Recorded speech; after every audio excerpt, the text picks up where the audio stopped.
Blessed am I when I walk in your ways, not in the council of those who stray. I won't sit where the mockers are found. Your Torah lifts me from the ground. Your law is life unto my soul. Day and night you make me whole.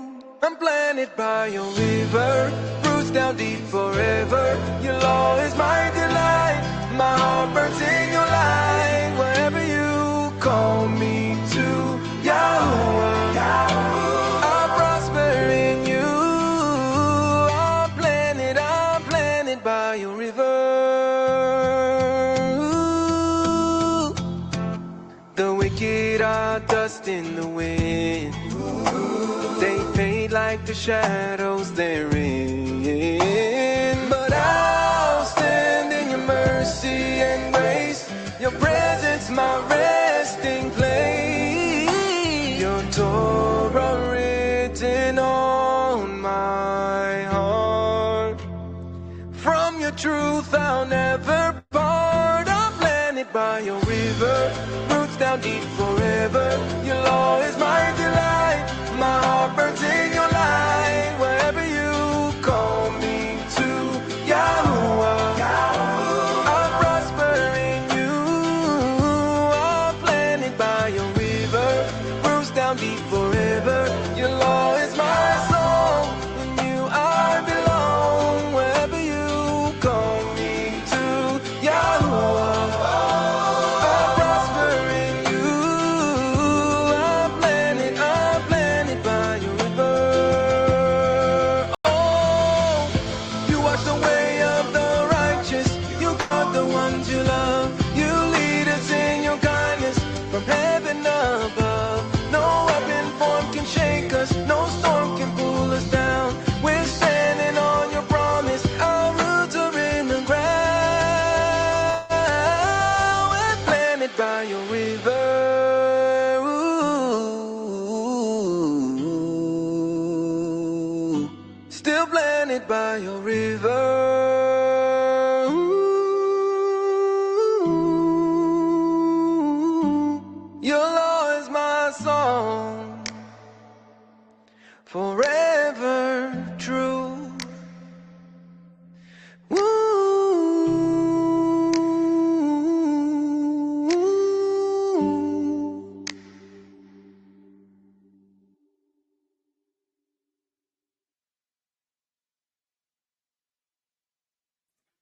All right. Shalom, shalom, everybody. Sister Cheyenne and Jackie, good to be here. Yeah, no, it was a good song. I like that one. That was actually, I picked it from our music tab in our library group there. Some good songs there. All right, so today we're going to get into the Hebrew mark. And I think we're going to keep it to 5 chapters at a time because there's not many chapters, but they're pretty lengthy. And I think 10 chapters was quite a bit, but yeah, that's how we're going to do it. Versus books like Enoch and things like that where, you know, they got 1 and 2 verse chapters. So anyways, let me share my screen here.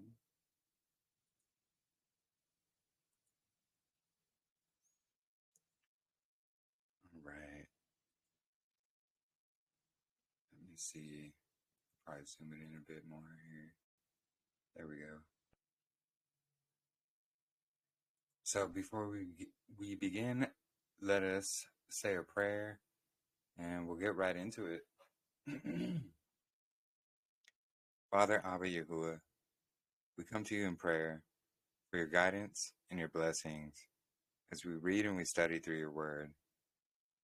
Help us to renew our hearts and our minds to better follow you and your ways. And thank you for all the blessings that you do provide. Many of us are going through trials, tribulations, hard times, struggles, sicknesses, stress, whatever it is. Please help to continue to be there for us, help to lead us, guide us, and give us that strength we need to be able to endure to the end. And I pray to you in the name of Yahusha HaMashiach, and let it be so. All right, so I shared the link to this in chat. There's also the phone app as well, where you can read through. But it's really interesting stuff. So this is from the Hebrew from, what was it, Sepharia, Spain? Or not Sepharia, something Spain. Somewhere in Spain is where this was found. So it's really fascinating and interesting. And it just is more proof that the, New Testament, the Brit Hadashah, was actually written originally in the Hebrew. And like we've seen when we read Mark, it goes into some details, with the Hebrew words, and it's more clear about, what it's saying. So anyways, let's begin here. And you can see there's a lot of footnotes here for this one chapter, one verse. All right, Mark chapter 1. This is the good news of Yahusha HaMashiach, the son of Eloah, just like it is written in the prophet Yeshayahu, saying, Behold, I am sending my messenger before you, who will prepare your way before you. A voice cries in the wilderness, which says, Prepare the way of Ha-Adon. Make the ways of Ha-Adon straight. And we know this is right here, Yochanan, or John the Baptist, as most people know him as. So Yochanan was in the wilderness, dipping or immersing, and preaching the dipping of repentance for the atonement of iniquities. Pretty interesting how it's worded like that. Then all those who were of the kingdom of Yehudah and Yerushalayim went out unto him, and he was dipping them in the Yarden River, while they did confession over their iniquities. Pretty interesting. And this is in parentheses here, this verse 6. And now Yohanan was clothed with camel skin and girded around the loins with a leather belt. And they ate locusts and wilderness honey. Pretty interesting, it says camel skins.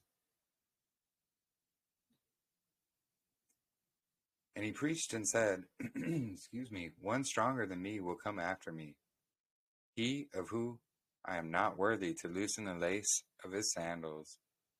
I am dipping you with water, and he will dip you with the Ruach HaKodesh. And it happened in those days that Yahusha Notzari came from the city of Galilee, and he was dipped in the Yarden River by Yochanan. And immediately, when he went out of the water, he saw the heavens opened and the Ruach HaKodesh descended on like a dove. And there came a voice in the heavens saying, You are my son, very pleasing to me and beloved. So far, so good. And immediately, the Ruach HaKodesh led him into the wilderness. And there he afflicted himself 40 days and 40 nights. And Satan tempted him. He was staying there among the animals, and the messengers served him. After Yochanan was in prison, Yahusha came into Galilee and preached the word of El. And he said, The time of the kingdom of the heavens is come. Perform repentance and believe the word of El. Look at that. The time of the kingdom is come. He's saying it right there. As Yahusha and others walked in Galilee, he saw Shimeon and Andre, his brother, who were casting the nets into the sea, for they were fishers. Then Yahusha said to them, "Come and walk after me, and I will make you fishers of men." So they immediately left the nets and went after him. When they had walked a little further, he saw Yaakov and Yohanan, the sons of Zabdi, in a little boat, casting their net. And immediately he called them. So they left their father Zabdi in a small boat and went after him. And they entered into Kfar Nahom.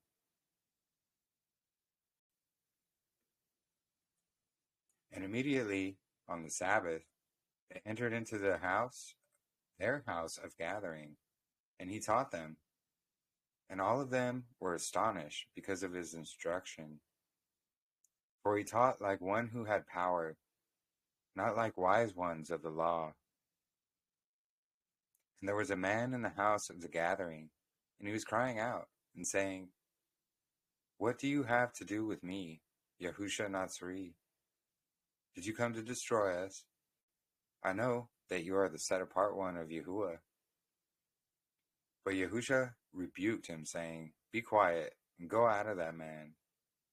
So the Satan, inflicting him with pain, went out of the man while crying out, and all of them were amazed. And they walked unto each other, saying, "What will become of this man?" Because of the new instruction that he has the ability to command the demons, and they are obedient to him, and his fame was spread in the whole Galilee. So pretty fascinating here. Not only was it the Shabbat, but he cast this demon out of this man on the Shabbat. And then we see, right here, Yahuah.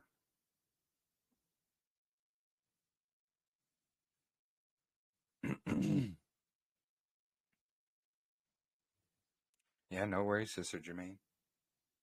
Glad you can be here, though. We've been in prayer for you.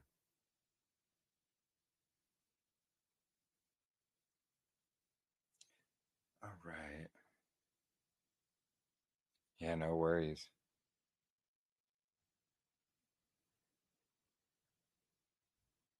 All right, so verse 29. And immediately, when he went out of the house of the gathering, he came to the house of Shimon and Andre, together with Yaakov and with Yohanan to eat. Now the mother-in-law of Kepha lay sick of a fever, and immediately told it to him. So Yahusha came and lifted up her hand, and immediately the fever left her, and she served them. And that evening when the sun set, they sent him all the sick ones and Satan-possessed ones, and all those of the city were gathered before the door. And many suffering from diverse diseases, and many Satan-possessed ones came to him. He drove out the demons, for they recognized him. Yep. And I see it's calling them Satan-possessed ones because, adversaries. They're the demons, the unclean Ruach. And he rose up in the morning and departed, and went away into the wilderness, and there he prayed. Then Shimon and those who were with him went after him, and when they found him, they said to him, "All the peoples are seeking you." But he said to them, "Let us go into the cities and towns that are around us, and let us preach there, for because of this did I come." Thus he was preaching in the house of their gatherings, and in the whole Galilee he drove out the demons from the men. And notice how it doesn't call them synagogues or anything here. It calls them, the houses of gatherings.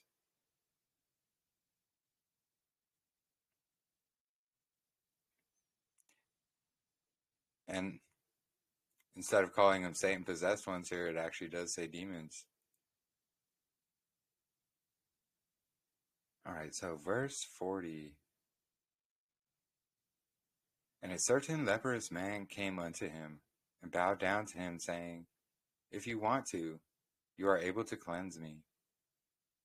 So Yahusha, when he had compassion on him, stretched out his hand and said to him, I want that you should be cleansed from the leprosy. Boom.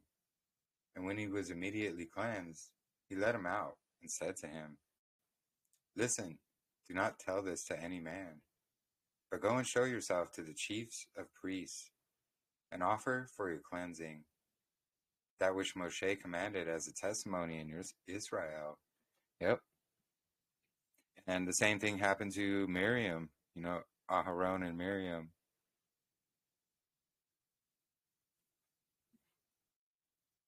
She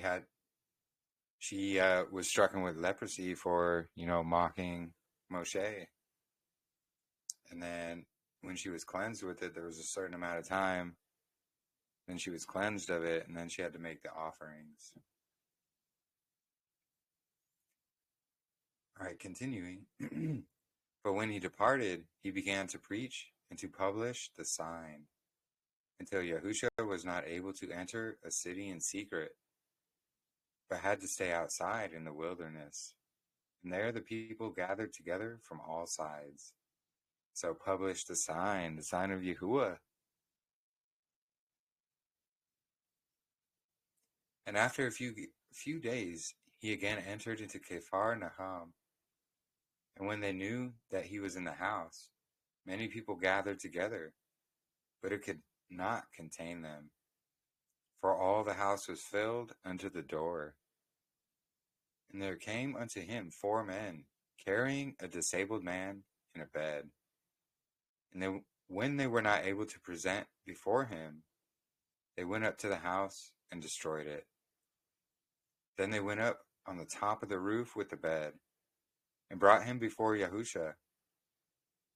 Now when Yahusha saw their faith, he said unto the disabled man, Your iniquities are forgiven for you. And some of the wise ones of the law were with him. And they thought in their heart, saying, How can we speak so? How can speak so? I wasn't misreading that. Interesting. I just remembered too, I need to turn up the volume on my microphone here so it's easier to hear.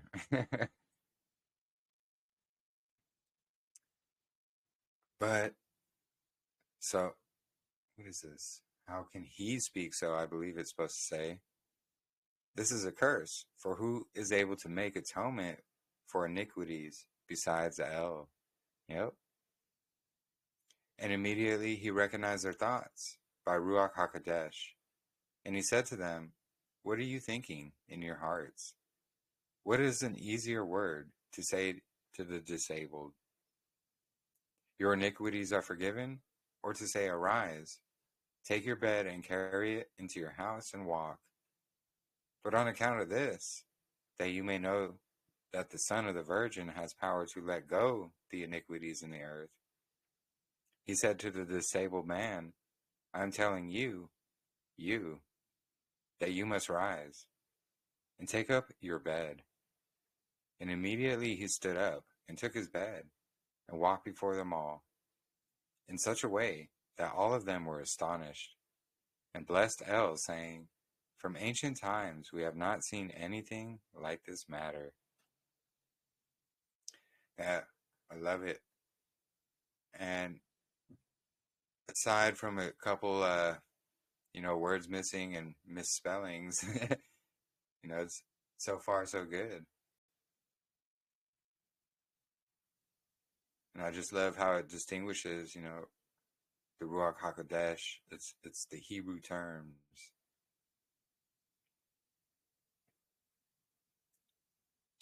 All right. So then he departed from there to go to the sea again. And all the people came, and he showed veiled things.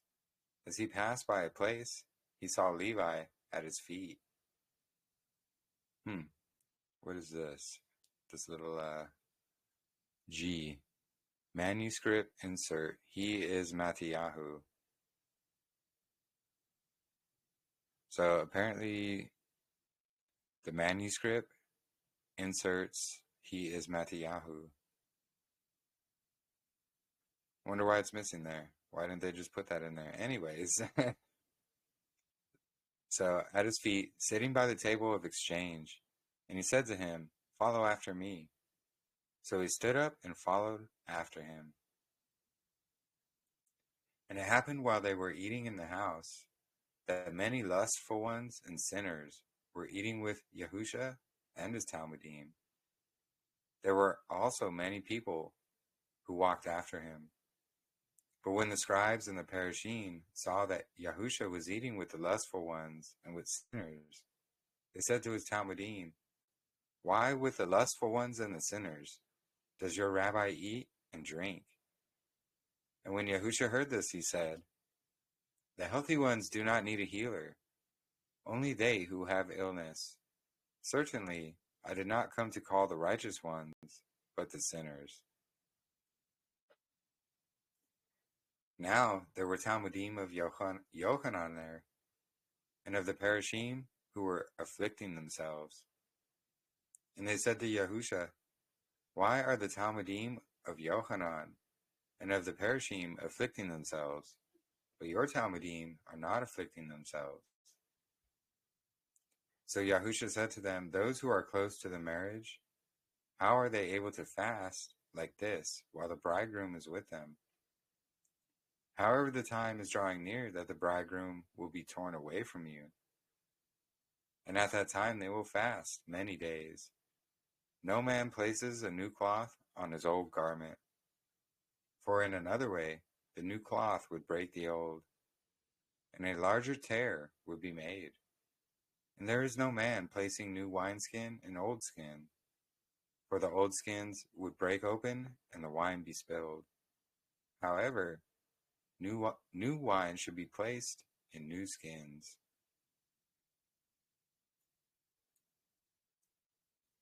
And it happened at another time that he passed by sowed lands on the Sabbath, and his Talmudim began to break off some of the pieces, which, this is perfectly acceptable to do according to the Torah, even on a Shabbat. Then the Parashim said to him, "Your Talmudim are doing on the Sabbath that which is not proper to do." But Yahusha said to them, "Did you never read what David did, he and his soldiers, when they became hungry? That he entered into the sanctuary under Abiathar, the chief of priests, and he ate the set-apart loaves, which no man is worthy to eat." So, very interesting stuff. No man. This is actually the account in 1 Samuel 20. I was just reading this today and yesterday because I'm putting together something about the calendar, which very important to go over, and I'm hoping to be able to present it this Shabbat fellowship actually. But anyways, this is literally what that is mentioning and speaking about here. But he entered the sanctuary and ate these set-apart loaves, which no man is worthy to eat except the priest. He ate and gave to his soldiers. Then he said, "The Sabbath was made for the sake of man, not the man on account of the Sabbath. And because of this, the son of Eloah is the dawn of everything, whatever is in the world, and of the Sabbath." So I wanted to bring I was pointing out the verse there in 1 Samuel as well, because, this is all in context of the Sabbath, which shows that day David was eating the showbread on the Shabbat day, because those are the days that the bread is taken out. The cold bread is replaced with the warm continually. Anyways.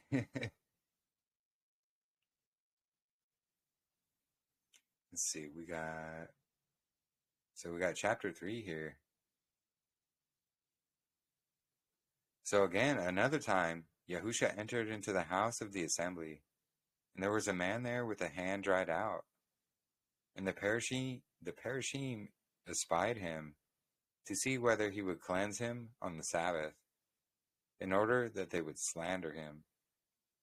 But Yahusha said to the man with the withered hand, "Stand up, and stand in the midst." Then Yahusha said to them, "Should a man do good on the feast day, or evil? Save, or let a man perish?" And behold, they were quiet. So Yahusha became angry because of their works, while they were looking on. And he said to the man, "Stretch out your hand." And it was healed. And immediately the Parashim went out and held a council with those of Herod against Yahusha, that they could put him to death. Interesting stuff here. And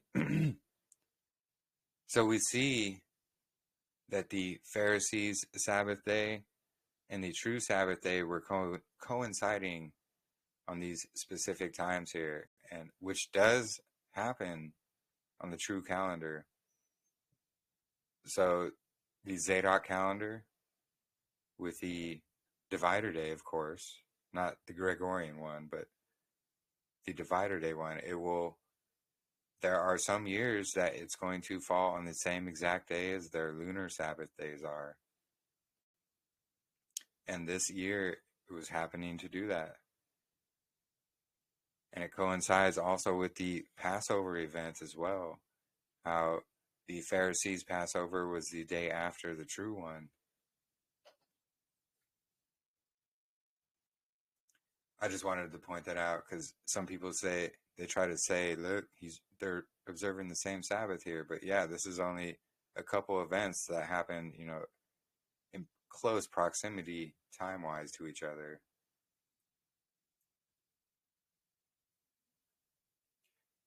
All right, continuing here.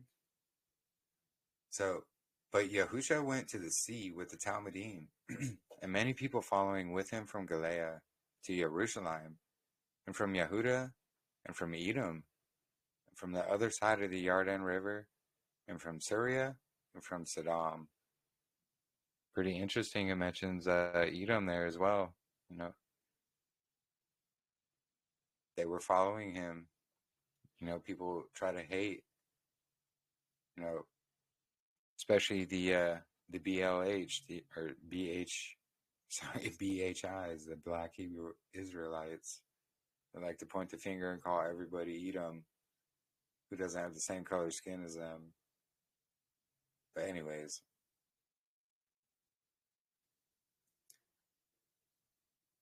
So, for they heard the people telling the wonders which he was doing. So they came unto him, and he went up into a small boat. People who were sick, who he was healing, wanted to... Oh, I think I lost connection there for a sec.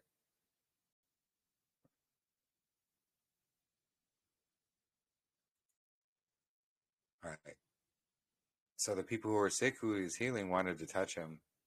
And the Satan-possessed ones who saw him bowed down, crying out and saying, "You are the son of Eloah." But Yahusha rebuked them, that they should not reveal him. Now Yahusha went to a mountain and chose out of them those who were more upright in his eyes. Real quick, can you guys hear me still?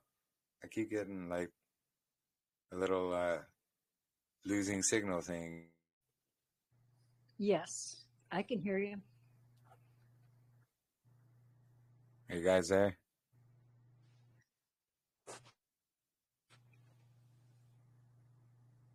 Yep. Can you hear us? Oh, hey. Can you guys hear me?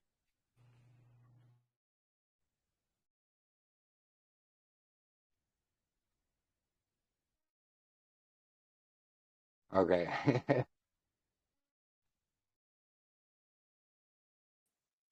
Sorry, I kept getting yeah. Interesting. So I kept getting like a buffering thing on my end here.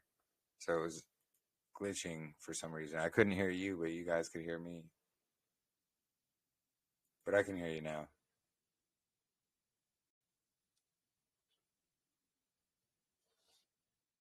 All right.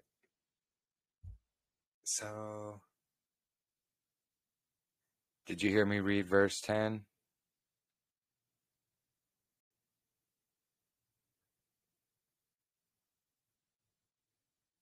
Okay. 10 through 12. All right. So, all right, we'll continue. Verse 13 here. Now Yahusha went up into a mountain and chose out of them those who were more upright in his eyes, until so much that they were 12, in order that they should go preach into the world. And he gave them power to heal sick ones and Satan-possessed ones. And there he named Shimon Kepha, and Eleazar the son of Zabadi, and Yohanan his brother. And there he called them to be finalized, which is to say, a son of the Most High Eloah. And Andre and Philip and Talmai and Mattiyahu and Toma and Yaakov, Caiaphas and Tadi and Shimon Kani and Yehuda Ishkaroth. So this is Judas right here, actually, who betrayed him. And afterwards he came into the house, and many people gathered together there, so they were not able to eat the bread. And when those who did not see him went outside, they said in their heart, he is honored. But wise ones of the law who came from Jerusalem said that he is Satan-possessed, and with the power of Beelzebub, the prince of the Satans, he heals the Satan-possessed ones. So Yahusha called them and told them parables. How is one able to drive out another Satan? How is one Satan able to drive out another Satan? If any kingdom is without wisdom, is that kingdom able to stand? In a household which has division of the heart among them, no one is able to endure. And if Hasatan rises up against himself, he is divided, and he is not able to stand. But there will come an end to him. No man is able to enter into the house of the strong to steal the vessels if he does not first bind him. Then he can rob the house. Truly, I am saying to you that all the iniquities will be atoned, and besides iniquity against the Ruach HaKodesh, so you will be forgiven your sins, things like that, except for this blasphemy, this iniquity against the Ruach. And this is he who does not have hope. This iniquity will not be atoned forever, but it is worthy of eternal nafashith, death. So nefesh, your soul. For they said, he is Satan possessed. So we kind of get a picture of what, blasphemy of the Ruach HaKodesh is. It's saying what the Ruach is doing is the work of Satan.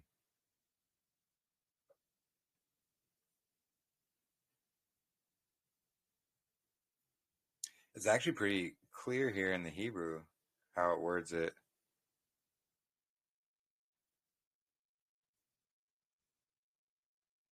All right, so 31. And his mother came and his relatives and stood outside and wanted him. Now many people were sitting around him.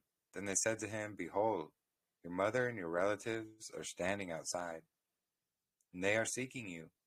But he answered, Who is my mother, and who are my brothers? And he looked at those who were around him and said, These are my mother and brothers, and all those who do the will of Yahuah. They are my brothers and sisters. I love that because I was just thinking of that today, actually, this very verse. We are all mishpacha here. You are all my brothers and sisters. And I appreciate each and every one of you. All right, chapter 4. Got one more chapter after this. Let's see, how long? Man, only 35 minutes.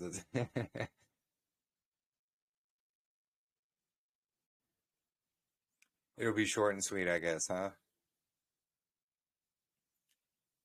And before we continue here in chapter 4, I know Brother Michael has been traveling to Missouri, and he just got there, I think it was earlier today, or yesterday evening, but he made it there, and, many of us who are here in the fellowship and active are in Missouri, so I know Marissa is helping him out right now. They're all meeting up in person. Pretty cool stuff. But anyways,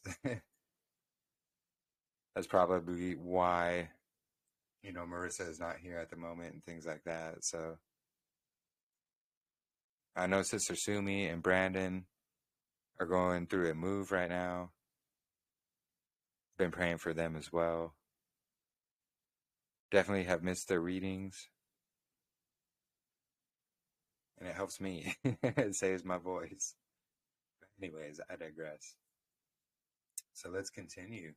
So chapter 4, the Hebrew mark. And another time Yahusha began to teach by the seashore, and a multitude of people gathered together. And therefore he had to go up into the little boat. So he sat in the sea, and the whole troop sat by the shore of the sea. And he preached to them, and he taught them with many parables. And he said to them, one man went out to sow his seed while he was sowing, and some of the seeds fell close to the road, and the birds came and ate them. And others fell in places of stones, where there was not much soil in it. And immediately it came up, but dried up when the sun struck it, because it did not have a root. And another fell between the thorn bushes, and the thorn bushes grew up together and strangled it, and it did not bear fruit, springing up and growing. And another fell into good ground, and bare fruit, the 130, the 160, and the 100, and the 1,800, sorry. Then Yahusha said, whoever has ears, let him obey. So of course we know this is speaking about how we are known by our fruits. If we have those roots in his word, we're going to produce those good fruits.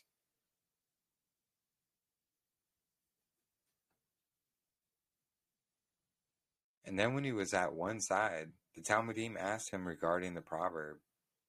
And he said to them, to you it is given to understand the confidential counsels of the heavenly kingdom, but not to them, except by these likenesses, that they may see but not perceive, and that they may hear but not understand, to be finalized.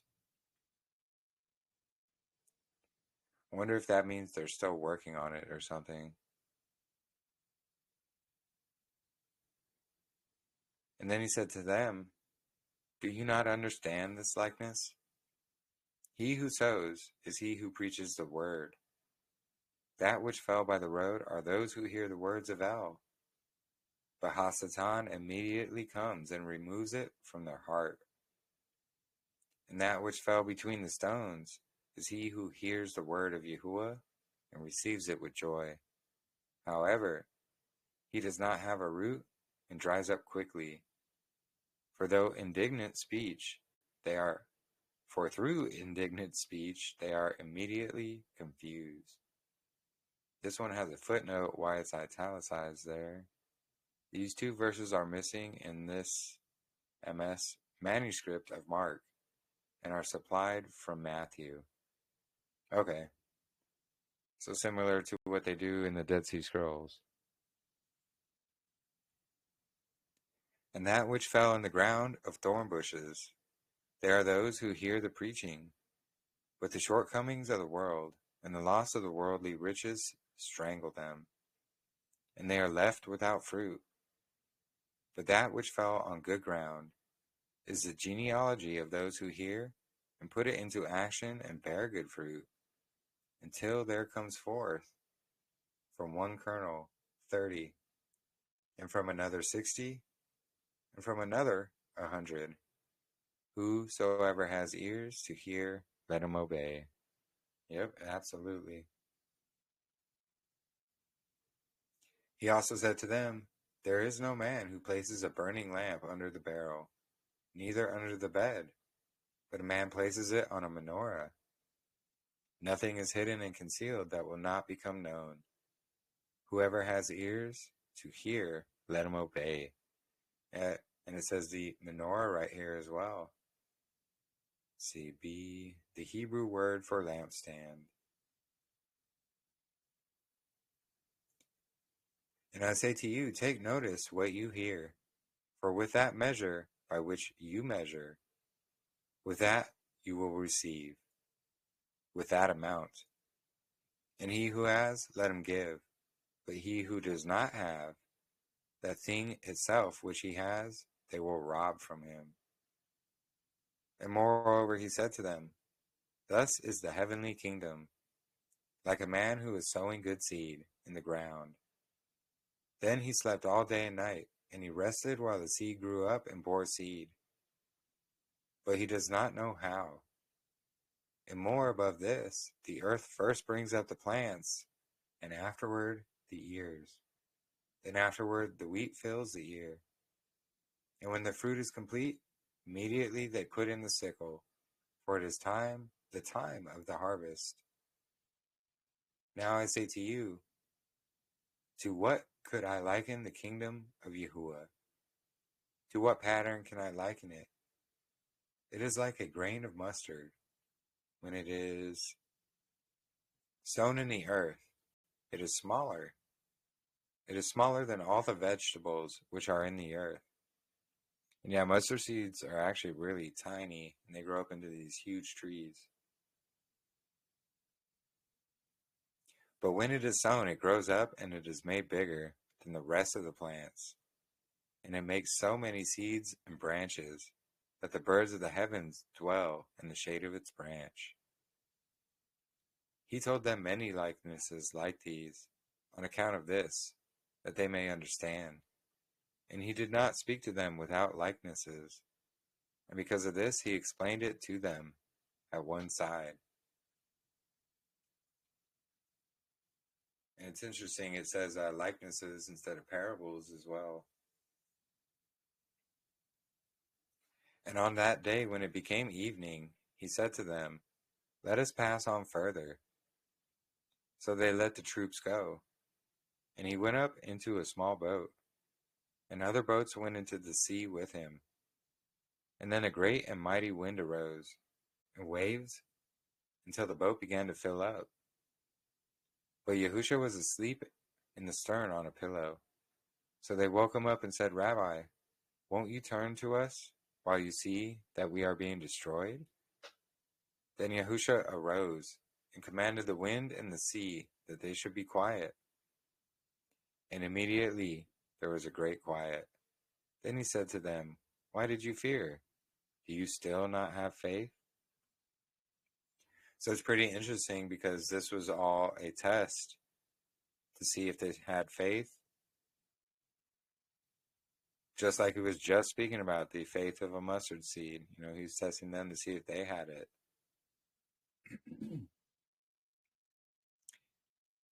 And then they feared him with might, saying one to another, who do we think that this is, that the wind and the sea obey him? Yep. All right, we're at chapter 5 now. Last chapter for this evening.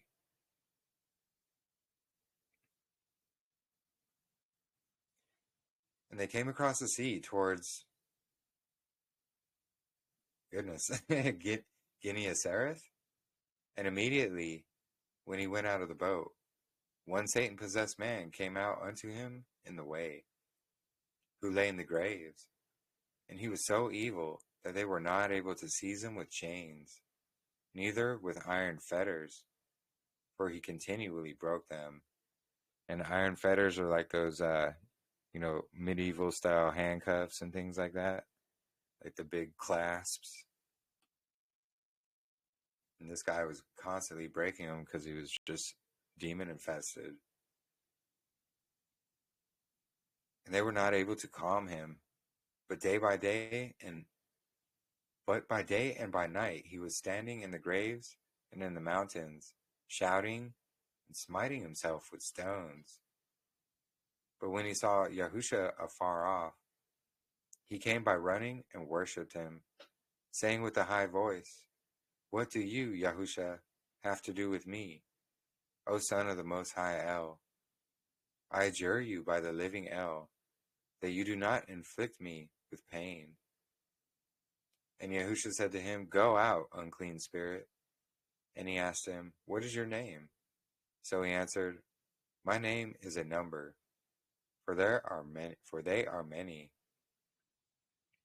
So this is that legion demon, but we see his name is a number because there are numbers of them.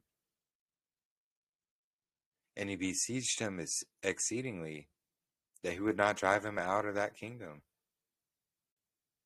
Now around from there, many swine were grazing, and the spirits tested him, saying, "Place us in the swine, so that we may enter into them."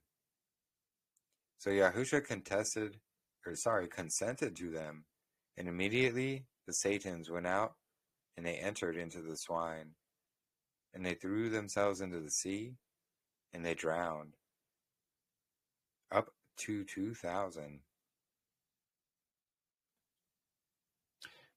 Yeah. It is interesting that he had to ask, the demon's name. I think it's because he knew there was a lot of them in there. Yeah, no, it is very interesting. Another interesting thing, they tossed themselves into the sea after they were, cast into these swine, these pigs. And it's interesting because of just the whole connection with the maritime law and the whole marine Ruach, things like that here.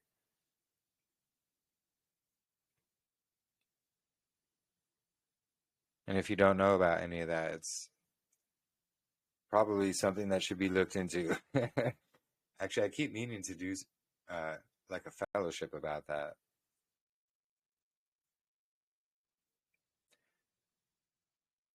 But let me continue here. So verse 14, and those who were keeping them fled and reported it in the city. Then all of them went out to see what happened. And when they had come to Yahusha, they had seen them who were formerly Satan-possessed ones, that they were in good, that they were all afraid. And they recounted what they saw and what the work was regarding him who was Satan-possessed, and about the swine. Then they entreated him that he would go away from them. And when Yahusha entered into the boat, he who formerly was Satan-possessed began to implore that he could go with him. But Yahusha was not pleased. But he said to him, "Go away to your house, and to those who are yours, and recount the steadfast love which Yahuah performed to you." So he went preaching with acceptance the steadfast love that Yahuah performed to him, and all of them were astonished. And see, this is actually a really big verse here. It's showing, he is Yahuah in the flesh. He's saying that right here.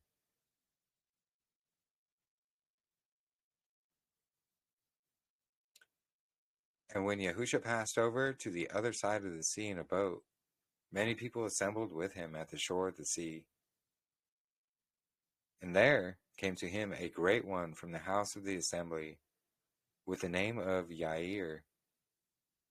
And when he saw him, he fell to his knees at his feet, entreating and saying, My daughter is close to death. Come and lay your hands upon her, and she will be healed. So Yahusha went with him, and with many people who went after him. And there was a woman who had a dripping of blood the past 12 years. And they took from her all that she had by medicines, without finding any profit at all. And when she heard that Yahusha Mashiach was coming among the people, she entered and touched the rear parts of his garments. For she was saying in her inside, if I am able to touch his garment, I myself will be healed. Interesting, because we know that word is actually the fringes, the tzitzit. So I wonder why they translated it as garment there, not tzitzit. What is D? I wanted to see this Hebrew name here. Hebrew name for Jarius. All right. Verse 29. And immediately the flowing of blood was stopped, and she perceived that she was healed. And Yahusha, who knew in himself the truth which went out of him, turned to the side of the people and said, Who touched my garment? Then the Talmudim said to him, You see that your people press against you, and you say, Who touched me? And he looked if he was able to see her who did this. Then the woman trembled and feared, for she knew well the wonder which was done in her. So she knelt before him and told him all the truth. And he explained and said to her, My daughter, your faith saved you. Go in Shalom and be healed. Really amazing. I believe he was looking for her to tell her that, not because he was angry or upset. And while he spoke, they came unto the ruler of the house of assembly and said to him, Your daughter died. Why would you still trouble yourself today? And the teacher Yahusha, who heard this, said, Do not fear, only have good faith in Yahuah. So he believed, and he did not take any man with him, except Kepha and Yaakov. And they came into the house of the ruler of the house of the assembly. And they saw there much weeping and outcrying. And as Yahusha entered into the house, he said, Why are you perplexed and weeping over the young girl? She is not dead, but she is sleeping. And all of them mocked at him. But Yahusha drove them all out, beside the father and the mother, and the Talmudim who were with him. And they entered into the place where the young girl was lying. And he took her by the hand and said unto her, Talethia kumai, which wants to say, Virgin, I say to you that you must stand up. Really fascinating here. And immediately the young girl turned alive, and she walked. She was of the age of 12 years. And all of them were frightened because of the greatness of the wonder. And he commanded them that they should not tell it to anyone. And afterwards he commanded that they should give her something to eat. Yeah, wow. So we got a bit more detail here as well. Really fascinating. And that's actually the end of chapter 5 here. We'll be starting chapter 6 next time. But yeah, really fascinating stuff. Let's see, how many chapters do we have? 16 in total here. So already we can see, more detail that's given. Things are phrased differently. I think it words it a lot more clear, to be honest.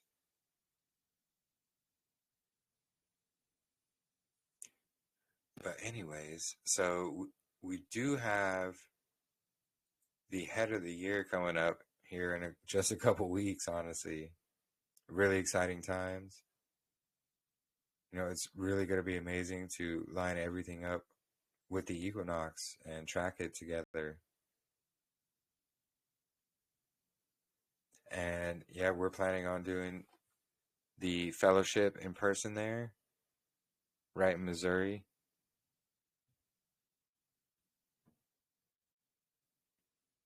I did pin a message earlier. I was hoping to, borrow a vehicle for my dad. He has an extra vehicle, but he's loaning it out right now.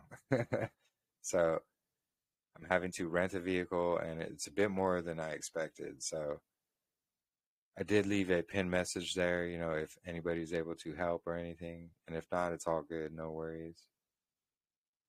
But every little bit is much appreciated. But I'm super excited about the new year coming up. Hey, and Shalom, Natalie. Glad you can make it. Perfect timing because we just finished. Oh, no worries. I will be in Palau for your migraine as well.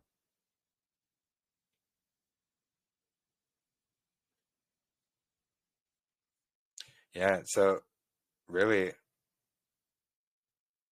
there's really no cutoff date. I mean, up until I actually go, but actually, I'm planning to do it this Saturday to, schedule it all, at least the rental car. So by Saturday, but if not, up until even I get there, anything would help, really. But anyways, no, thank you, sister. And also thank you, Sister Natalie. No worries for being, late. Oh, it's tomorrow for you. Yeah, tomorrow is Friday for me.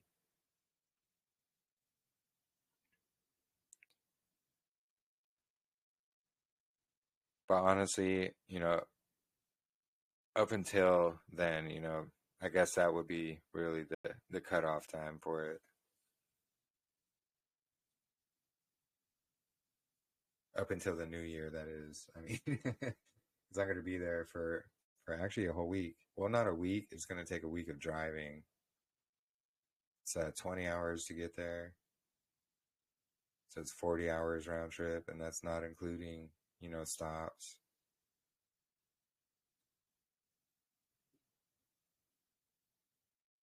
But anyways, this Shabbat fellowship, I'm actually planning on. So I put another little write-up together, and it's going to cover the calendar. And I think it's important because we do only have like 2 more Shabbats until the head of the year. And so I was going to just cover the basic aspects of the calendar, and also for many of the new people and people listening online who don't understand, why we shouldn't sight moons and things like that, like sliver moons, where it comes from. I'm going to include, why it's not scriptural to sight moons, where that comes from, go over, how that stems from Babylon.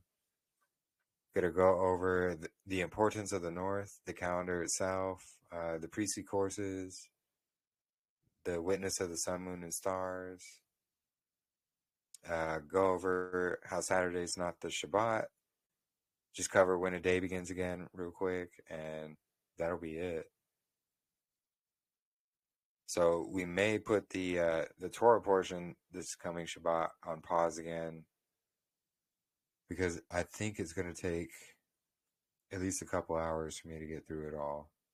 But that's to lead up to the 15th, when we're going to have our Q&A, and Sister Marissa's going to be there. And so while I go over the calendar, if anybody has any questions or anything like that, we do have a tab in the library group. Sister Natalie had made it. It's specifically 4 questions for the upcoming Q&A. Actually, here, I'll just type here in there in the library group so you guys know which one. But anyways, so if you have any questions while we are going over the calendar this Shabbat, you know, feel free to type them in chat here or put them in the that tab that we have if it's more of a Marissa-based question. Because while I'm good at, you know, the history, the Dead Sea Scrolls, and the scriptures, Marissa is good with the luminaries. So,